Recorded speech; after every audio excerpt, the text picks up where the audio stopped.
Purple Cow made the argument that the TV model of I make average stuff for average people, but promote it a lot, or I have a good location, or my hours are convenient, is broken.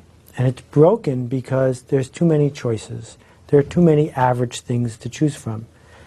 The alternative is to make something worth talking about, to make something remarkable, because ideas that spread win.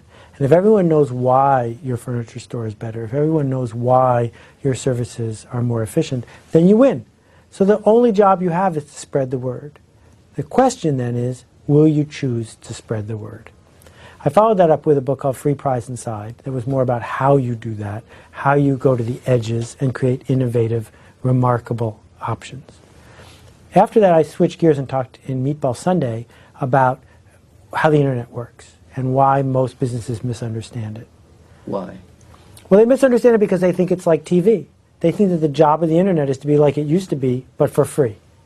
And if you view your website or your banner ads or your YouTube videos or your Twitter account like more chances to yell at more people, you will fail. That in fact, what the internet is about is connecting people to one another. That's why it's called the internet. And these connections mean that if your restaurant treats one person poorly, they're going to go tell 10,000 people. They mean that if you can connect your customers to one another, you will create circles of people who can make a change. It means that no one types in your website address to find you. They type it into Google, and if Google doesn't recognize you, you're invisible. So there's all these other shifts that we have to think about. We have to change our business before we wonder about how to get it out there. And that revolution is what's going on right now. We have to change our business. How? In what direction? Why? For 100 years, businesses, North America, Latin America, South America, have been about one thing. How do you make an efficient factory to make stuff? Mm-hmm. If you have a coal mine, how do you get the coal out of the dirt as cheap as possible? If you're an insurance company, how do you make writing policies as cheap as possible? That mindset, drill it in, is very imperialist, and it's very old school, and in fact, it worked for a really long time. But then we caught up with ourselves. Now we can't make it any cheaper. We can't make it any faster. We're not going to win because our stuff's more average. That we have to change our business and say, no, what we make are things that are more interesting, not things that are more average. So if I pick a couple industries, if I look at the computer business, Dell computer, boring, average, cheaper. Apple computer, the most profitable, valuable tech company in North America. What's the difference? The difference is Apple doesn't worry about making it cheaper. They don't worry about their employees fitting in. They worry about innovating, and they worry about going to the edges. That's a different business to be in. That if you run a shoe store and all you do is sell typical shoes to typical people at a fair price, the minute I can get it cheaper, I'm going to leave.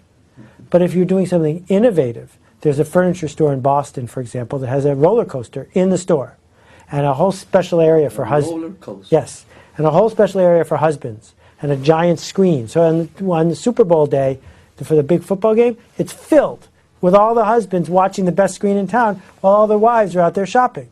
Do they sell furniture? Well, furniture is what their business is, but that's not necessarily what they think of themselves as doing. I'll give you one more example. Yes. Every day for more than 5.5 years, I've worn the same idea in socks. And I don't know, sir, if you can get to my socks here, but there's a company that makes socks that don't match. Yes. They make them for 12-year-old girls. It's called Little Mismatch. When I first wrote about them, Little Mismatch had $1 million in sales. The mindset of a sock manufacturer is, how do we get stores to carry our socks? How do we charge a little bit more? How do we make them a little bit cheaper? How do we make them average? Little Mismatch socks don't match. They come in 133 styles and none of them match. And they're for 12-year-old girls. But not all 12-year-old girls, just some. Which 12-year-old girls? Which? Girls that have a fashion problem. Girls that don't have enough to talk about during lunch or recess. They can't afford a new outfit every day, but they can wear these socks.